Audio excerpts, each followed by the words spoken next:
ప్రస్తుతం తెలంగాణలో రేవంత్ అన్న పరిపాలన విధానం ఏ విధంగా అనిపిస్తుంది మీకు?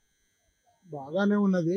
కాకపోతే ఏంటంటే ఇప్పుడు ఈ సబ్సిడీస్ ఇస్తున్నాడు కదా, సబ్సిడీస్ కొంచెం కొంచెం మార్పు చేస్తే బాగుంటుంది. ఎందుకంటే ఇప్పుడు ఈ రుణమాఫీ కానీ, మన దీని రైతు బంధు కానీ, రైతు భరోసా అంటున్నారు, రైతు భరోసా కానీ ఓన్లీ ఎలిజిబిలిటీ ఉన్న వాళ్ళకి ఇస్తేనే బాగుంటుంది.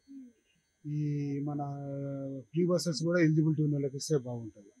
మిగతాదంతా బ్రహ్మాండంగా ఉన్నది. ఇప్పుడు హైడ్రా కూడా మంచిగా పనిచేస్తుంది. కంటిన్యూగా పనిచేయాలి. దీంతో ఆపితే మాత్రం ఇది అంటే హైదరాబాద్లో పార్టీకి అనుకూలంగా ఉన్న వాళ్ళవి కట్టడాలను కూల్చివేసే అవకాశం లేదు, వ్యతిరేకంగా ఉన్న వారివే కూల్చివేస్తారు అనే ఒక మాట బయటకు వినిపిస్తుంది.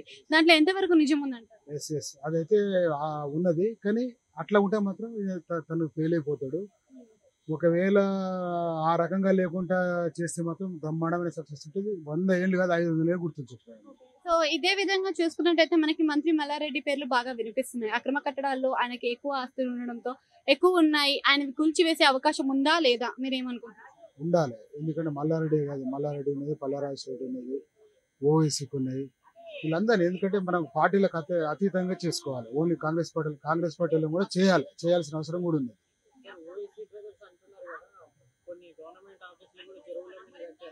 ఎస్, గవర్నమెంట్ ఆఫీసులు అంటే వాళ్ళు ఏం చేయాలంటే అప్పుడు అటువంటి పరిస్థితులలో చెర్లను ఎన్లార్జ్ చేసి చెర్లకి ఇబ్బంది కాకుండా చేసుకుంటూ, గవర్నమెంట్ ఆఫీసులే కదా, గవర్నమెంట్ ప్రాపర్టీ కదా, ప్రైవేట్ ప్రాపర్టీ అనేది ఉండకూడదు.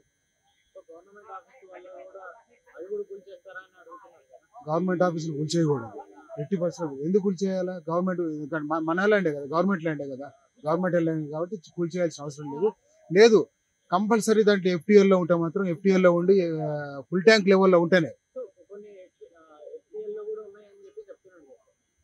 ఎఫ్టీఎల్ లెవెల్లోనే ఉంటే తీసేయాల్సిందే.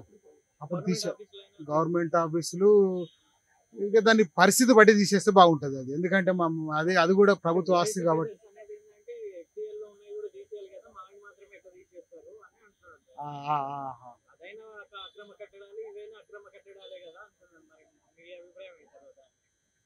అట్లాంటప్పుడు అన్ని చేయడమే కరెక్ట్ మరి.